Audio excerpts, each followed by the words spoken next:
Right.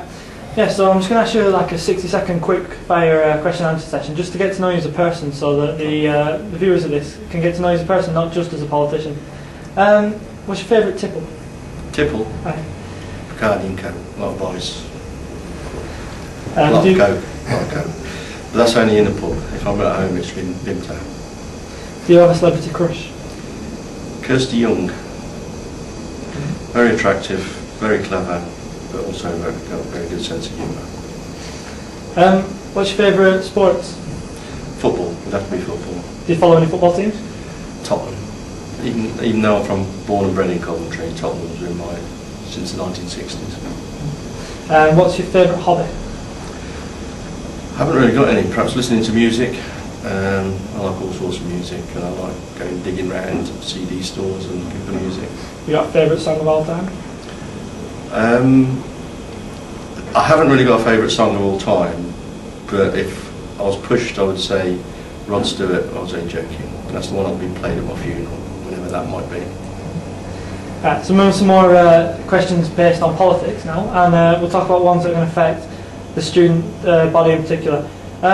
What will your party doing to help students find jobs when they graduate? The Lib Dems, that's who I represent as the Lib Dems, and I say unemployment is going to be a major problem, whoever's in power. And the policies they're putting forward is renewable energy, inward investment, encouraging inward investment, affordable homes and energy efficient homes, and all those things will create jobs. But yeah, that'll be students included. I've looked through the policies and I haven't really seen anything specifically on students. And what are your policies on higher education? Higher education is, and this is where I do agree with the Lib Dem policies 100%, is they're the only party that think that students, university students should be free. And that's my policy as well. I think it's disgraceful that it's been avoided now. Yeah, it's been pushed to one side. Student loans and things, that shouldn't be there. Shouldn't be there. And it's the people that put it there are the ones that have free education. Focus on Warwick students. Is there anything you plan to do for the students of the uni in order to benefit them? If I was elected, what I would do for them, the first thing I would do, and I don't think it happens at the moment, is start a regular surgery on the campus, because Coventry University comes into Coventry South, under Coventry South, and I think we're having such a student population in Coventry South, it's unfortunate that a regular surgery hasn't taken place up here, so that students' problems can be dealt with before they become major issues. We'll move on to some more general issues about politics. Policies of yours or of your parties for a wider overview of the country. What are your stance on green issues and the environment? Both the same again. This is why I support the Dems on their policies. Renewable energy, 100% electricity for Great Britain without nuclear energy. I don't like the idea of nuclear energy at all. Yeah. Some more renewable energies then? Renewable energies, yeah. And what does your party plan to do to combat inequalities? The main ones are through the taxation system. Fairer taxation for all. Nobody from £10,000 up to £10,000 will pay any tax, but also looking at the elderly, care plans to put into place to ensure that the elderly are looked after in this country, which unfortunately have been abandoned. And how is your party going to help fight help in the fight against global poverty?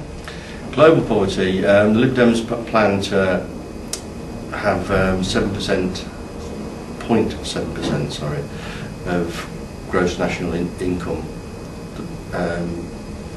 distributed to world poverty.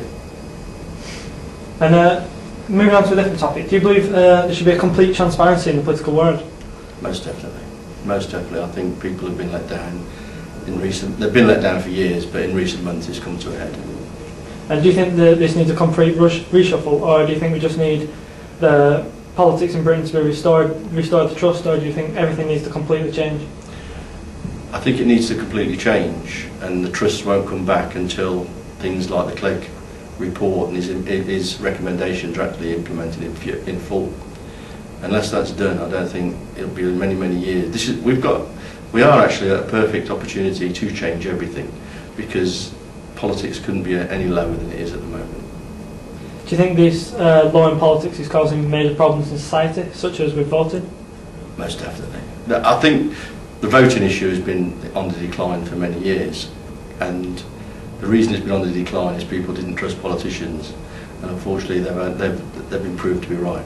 So that's why I think it's vitally important that things change from now. Do you think there's any way to get people to vote?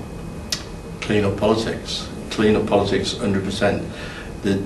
It's nowhere near enough at the moment where just some people standing down and things like that because of their expenses. And this isn't just the House of Commons, this is the House of Lords as well. And the House of Lords recently have just changed the law so they clear themselves again. Those sort of things can't be allowed to go on. How do you and your party plan to help the economy to recover? I think Vince Cable has been head and shoulders above everybody else on the economy. Other politicians have took note from him because he foreseen what was going to happen, and he's put things forward, to create jobs. But he's done that in a fair way as well.